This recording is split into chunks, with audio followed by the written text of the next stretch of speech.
Coming to you live from quarantine, this is Thick Man Inc. We are back with your host, top 100 Madden player, Tristan Kilgannon, and ESPN featured athlete, Isaiah Ashley. We hope you are making the best of your quarantine and are enjoying our high-production videos and podcasts with all the spare time that you have. Today, we are going to bring to you our reaction to Tom Brady's departure for New England, arrival in Tampa Bay, the Panthers quarterback carousel, and the preposterous Deandre Hopkins trade. Starting off with Tom Brady leaving the Patriots for the Buccaneers, he signed a 2-year deal worth $50 million. And this does exactly for the Buccaneers what I thought they'd be looking for in a Teddy Bridgewater signing that I mentioned in the prediction video. And anyone else can see that Tom Brady is a lot better than Teddy Bridgewater. They go from Jameis Winston, who had 33 touchdowns and 30 interceptions, to a quarterback who threw 24 touchdowns and 8 interceptions with virtually zero weapons. The Patriots had looked for upgrades during the season at wide receiver, saw Mohamed Sanu, who suddenly fell off a cliff once he reached the Patriots. N'Keal Harry turned out to be disappointing, and their best receiver was a short white dude who, when he's the only target, can simply not carry the load. And on top of that, Sony Michel was also an epic disappointment. It's called Sony Michel a disappointment, be a bit of a stretch.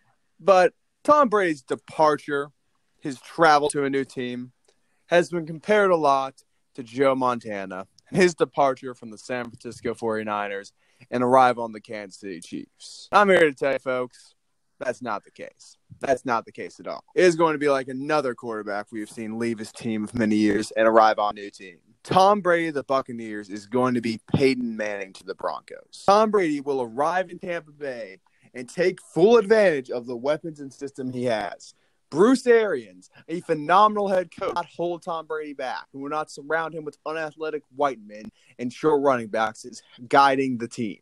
He has Mike Evans. Steve Smith, if he was taller and slower. He has Chris Godwin, a breakout receiver last year. He has O.J. Howard. Well, he was underappreciated, yet still dominant tight ends with Cameron Brate right behind him. I mean, with O.J. Howard, he hasn't played with a quarterback who could see the football field. He had eye surgery. And Tom Brady played with Gronkowski. So to your point, hopefully O.J. Howard, the physical specimen, will actually have someone who gets him the football. After you try to take all my momentum away, I will smoothly keep going. But Tom Brady is in I'm just the best adding my offensive commentary system he's been in since Moss was in the Patriots jersey. This will be phenomenal for Tom Brady, and this will be phenomenal for the Buccaneers. They've retained many of their key defensive pieces, and right now, look at them to build either their offensive line or their running back core as free agency progresses or through the draft. We'll have to wait and see. In the meantime, I am very happy where Tom Brady's ended up, and he will stick it to Belichick and New England for daring to let him go. Going off a little bit what I said and what you said, a 6'5" Mike Evans who has never gone under 1,000 yards, bullies every corner he plays, even in the run game also, is going to be a lot better than Julian Edelman. And Chris Godwin had a better year than Mike Evans last year, had 1,300 yards with 9 touchdowns. And you could who's the fucking running back? Their running back remember his is name irrelevant because they will never run the ball with Tom Brady on the field.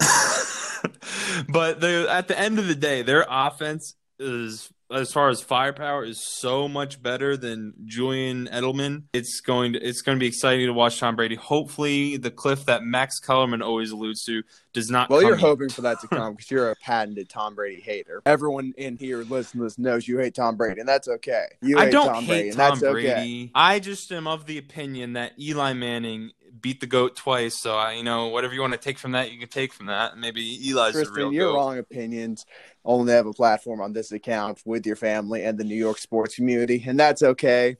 I'm not here to shit on or crap on New York today. Maybe later.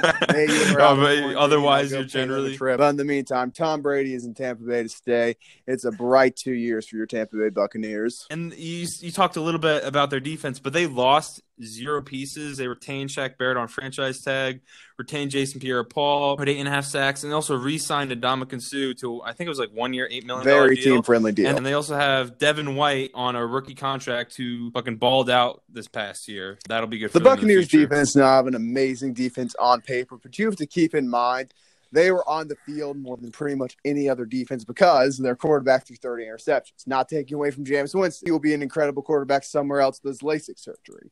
But Jameis Winston was not conducive to that team's success. And now that Tom Brady is there, Oh, man. I mean, speaking of quarterbacks, we've been on an NFC South team in the Bucks, but the Panthers have been on a quarterback carousel. They've been swapping quarterbacks left and right. They traded away the train wreck that was Kyle Allen to the Redskins, signed XFL breakout star PJ Walker, and also signed Teddy Bridgewater on a 3-year, $63 million deal. Thank God they have Matt Rule now to kick out the bum that was Kyle Allen. Kyle Allen was extremely below average. I think that Teddy Bridgewater right now is better than Cam Newton has been the past 2 years, but he does not necessarily offer the extreme upside you see with a Cam Newton, which is why his contract is also only in the $20 million range, which out of context, it's kind of crazy to think about. Good for Teddy Bridgewater. Extremely excited to see how PJ Walker will advance his own career after a breakout start in the XFL. And Isaiah, what do you think about Teddy Bridgewater, a guy who played for your Minnesota Vikings, now being NFC South on the Panthers, replacing Superman Cam? I'm happy for Teddy Bridgewater. I'm glad he has made his way through the NFC South teams into a starting role. It is unfortunate what happened to him to the extreme degree. An injury almost as tragic as the fate of Marcus Cousins, but he has managed to fully recover and rebuild his career. Will he be a successful quarterback in the NFL as the Panthers QB, though? No. Unfortunately, he will not.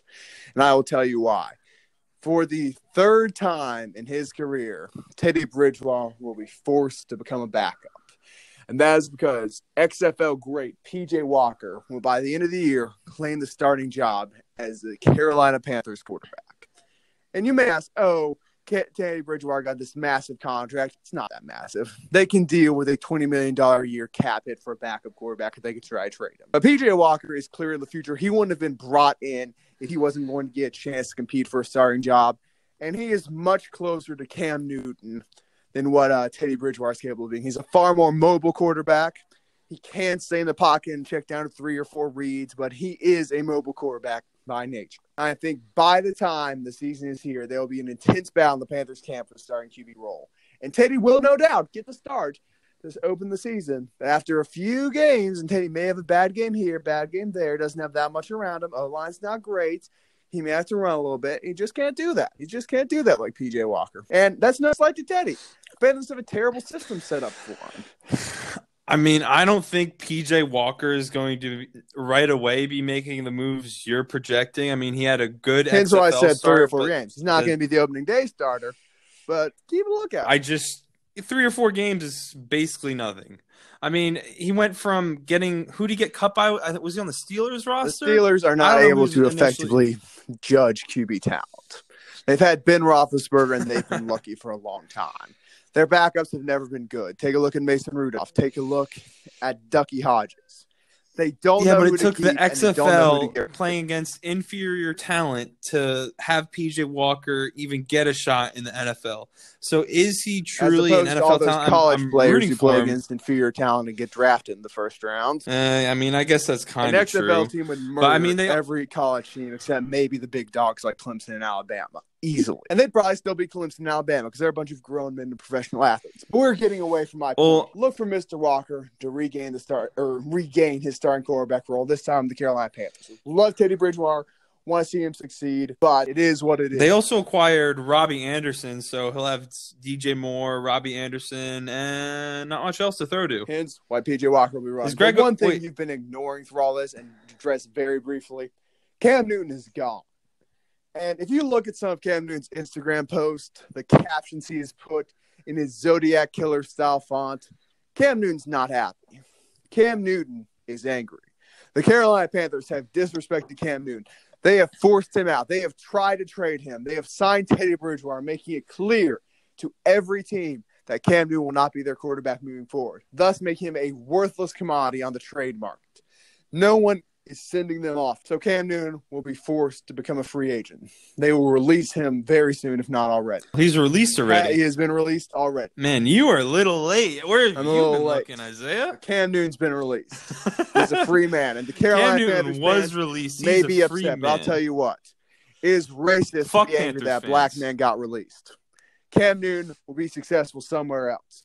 He will be a starting quarterback somewhere else. He will be free of the flawed system that Carolina is. And while Cam Newton MVP may be gone, he ain't coming back. He's too injured. It just can't happen.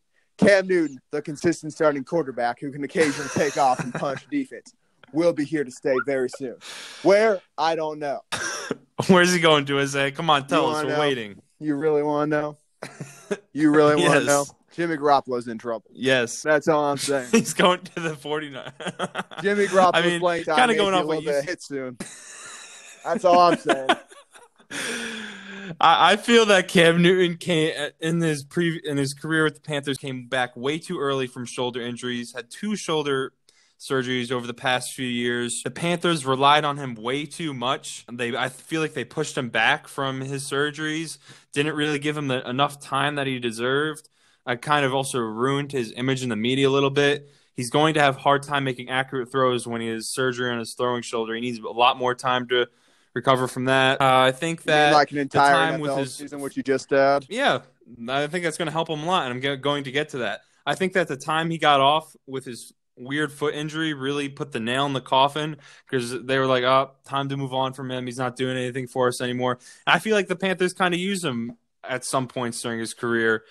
So, and I think because he's going to, like you just said, he's off for a year, had a lot of time to recover. He's had so much time now with his shoulders. I think his last shoulder surgery was in 2018. Had time for his foot to recover. And I think he's going to go to the Patriots. He's no longer going to have to deal with the aloof Panthers, and he's going to be in a hard-working environment. He's mentioned on Instagram, there's been videos about him just wanting to work hard, and he is going to get that chance with the Patriots and finally make a strong playoff push. He's going to rebuild his career under old Bill. Josh McDaniels, I don't think he'll be back in MVP form necessarily, but he's going to make moves with the Patriots. He will not be on the Patriots. People who say he'll be on the Patriots are fools. Right now, the New England Patriots I am not a fool, are locked into their guy. They have made draft capital. They have made money moves. And I truly think who's the Patriots guy then, Isaiah? Be their starting quarterback. They would not have signed Jarrett Stidham. They would not have signed Brian Hoyer. Cam Newton was going to come in there and be a real option. Cam Newton's not going to be a Patriot. That Brian Hoyer move took that off the table. Brian Hoyer is someone that would compete with Cam Newton. Brian Hoyer got signed by the Patriots. You didn't pay attention. You saw it happen. Would the Patriots really sign another quarterback if they were going to bring in Cam Newton? They'd have 4 quarterbacks in the locker room. Brian Hoyer, a quarterback who has completed only 50% of his passes the past 2 seasons and has many touchdowns as interceptions and has never been a starting quarterback. Yes, that makes sense. How many touchdown passes did Cam Newton complete last year? 0, correct. That's crazy. It's almost like some of those stats don't matter. The Patriots would not have brought him in if they were going to bring in Cam Newton. But you're saying Brian Hoyer's a better quarterback. When did I say that? I said they wouldn't have brought Brian Hoyer in if they were going to bring another quarterback in. The Patriots don't make dumb moves. The Patriots are the team to have 4 quarterbacks in their locker room, even if they're going to send Kaiser down to the practice squad. That's not what the Patriots do. I think after 20 years of it being he also into your only head signed by Bill for Belichick, a 1-year, $1.05 million deal. New England Patriots do not make moves like that. He will not be a Patriot. I will put so much money now that he will not be a Patriot. It will be easy to me to fleece you out of some. Are you going to put money on him going to the 49ers, though? I'm more confident in that being a Patriot. I know he's not going to the Patriot. I say he could go to the 49ers. That's more likely. The locker room doesn't like Jimmy Garoppolo after that Super Bowl. What do you think about the people saying that he's going to go to the Chargers, though? I can see that being a good landing spot. West Coast guy. Make LA He's going to be a lot better than Tyrod. But, again, he's not going to the Patriots. I just wanted to spell that. It ain't happening. He's going to go to the Patriots. He's going to work his ass off, and he's going to be in the playoffs. You want to put a little wager down that since you're so confident? I'll put $100 on him not being a Patriot. And if he signs anywhere else, you pay me $20. With odds like I'm that, good. No, so you don't really think he's going to be a Patriot. Sad. No, I'm not a betting man. You mean you're not a betting man after I took your money with that last New York Giants bet? I only bet on the Giants. That's a shame. But if I were a betting man, I would bet the Houston Texans fans are questioning their GM and their coach, Bill O'Brien. The transition. Let's go. Beautiful transition, Isaiah. Prior to any of this stuff going on. Very early. Since the dawn of time, Bill O'Brien has been making inept decisions as a coach. The pinnacle of this has been viewed by all the world already. We are not here to break the story. We're here to commentate on the story. Bill O'Brien has traded DeAndre Hopkins and a 4th-round pick to the Arizona Cardinals for David Johnson and a 2nd-rounder, as well as a 4th-rounder in 2021. And I wouldn't have accepted that trade if I was the Cardinals and I didn't get that 4th-rounder. That 4th-rounder was really the sticking point, which made me say, okay, I'll take DeAndre Hopkins off your hands for David Johnson. That 4th-rounder is going to be a big deal. It's essentially a swap. It is a swap, but they still got that 4th-rounder. And you want to know why it's going to be important? Because the Texans are going to be in the doghouse of the NFL very soon. Bill O'Brien is dismantling Are they going to trade Watson? That team. I'm pretty sure Deshaun Watson's not going to be there for that long because you have arguably a top 3 wide receiver. I don't think he's all that good. I think he's a great wide receiver. He's not among the big dogs like Julio. Who's better than Mike him? Thomas. He's not like that, but he's pretty real.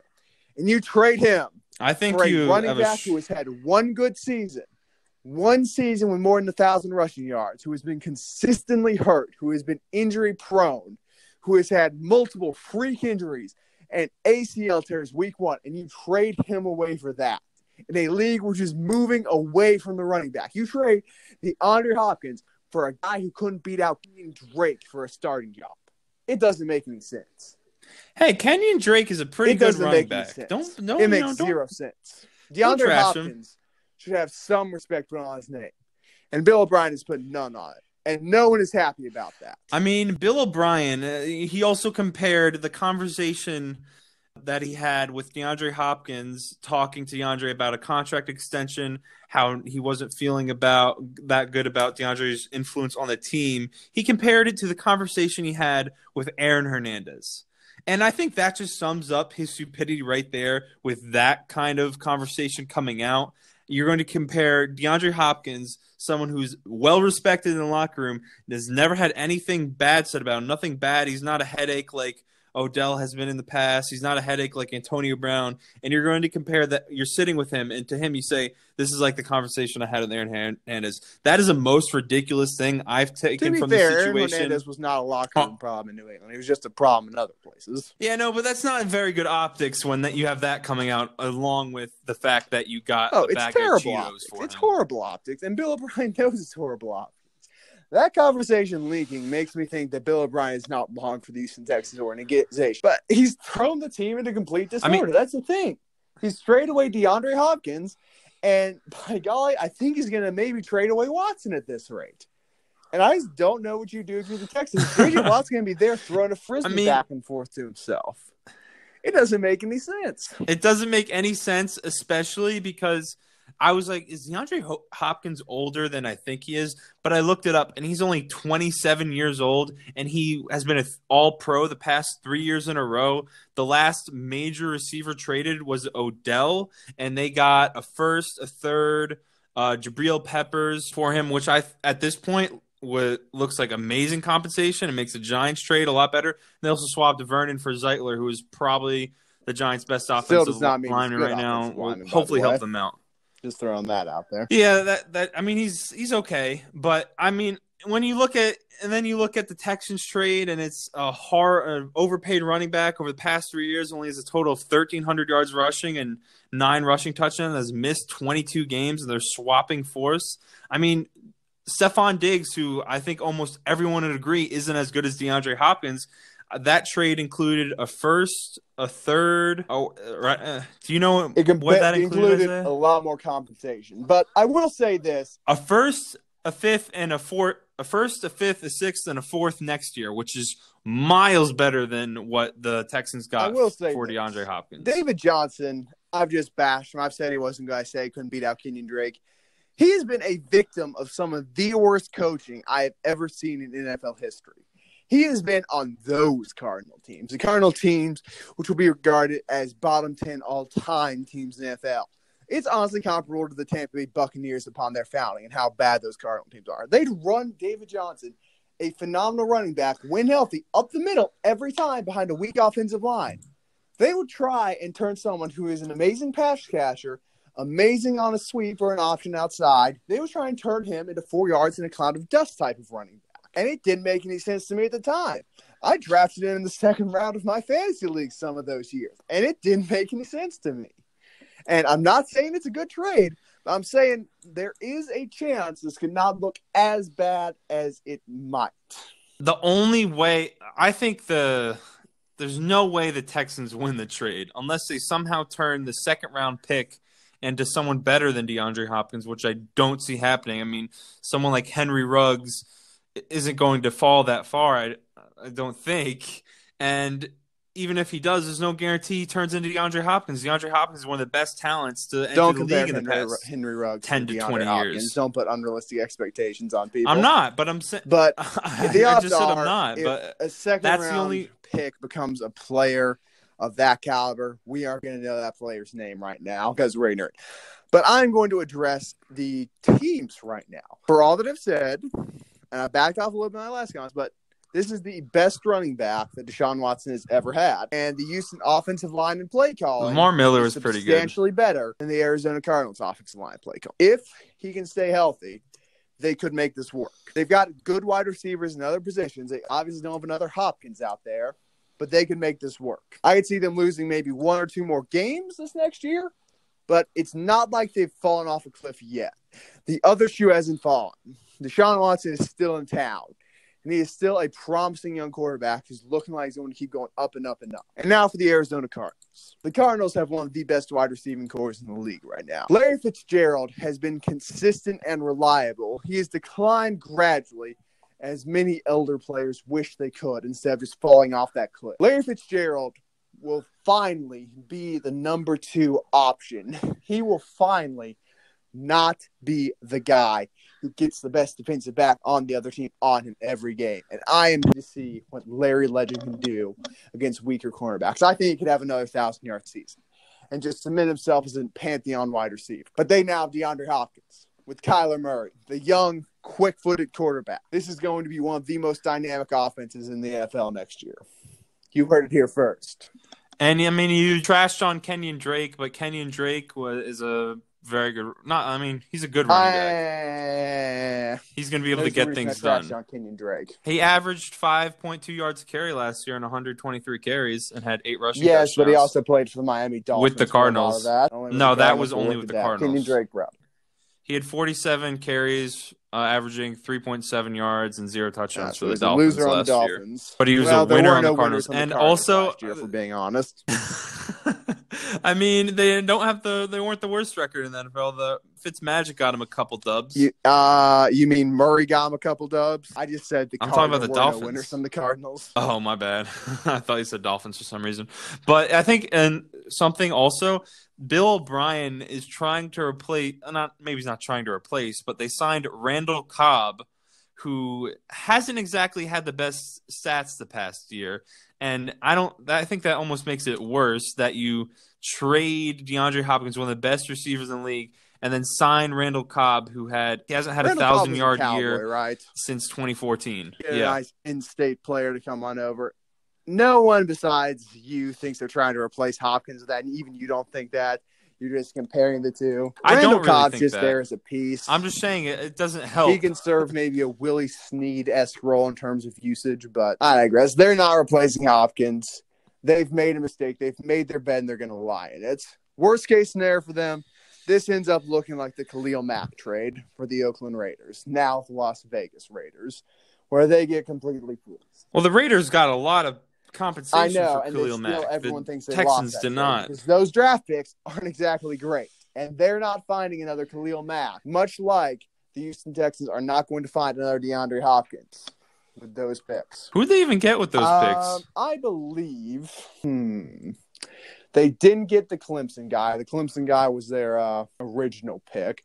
Well, we're getting away from the point. Did Cleveland Farrell was already going to be on their team? He was a pick the Raiders had earned by being terrible. He had 4.5 sacks. He's a with rookie 38 pass rusher. Combined you tackles. Don't get guys who are dominant like that unless their last name is Bosa, last name's Young. But we're getting so far away from the point that my computer lights turned off to show us that we've gone into darkness. That has been our thoughts on the 3 biggest moves, trades, shenanigans, releases, and the NFL free agency cycle so far.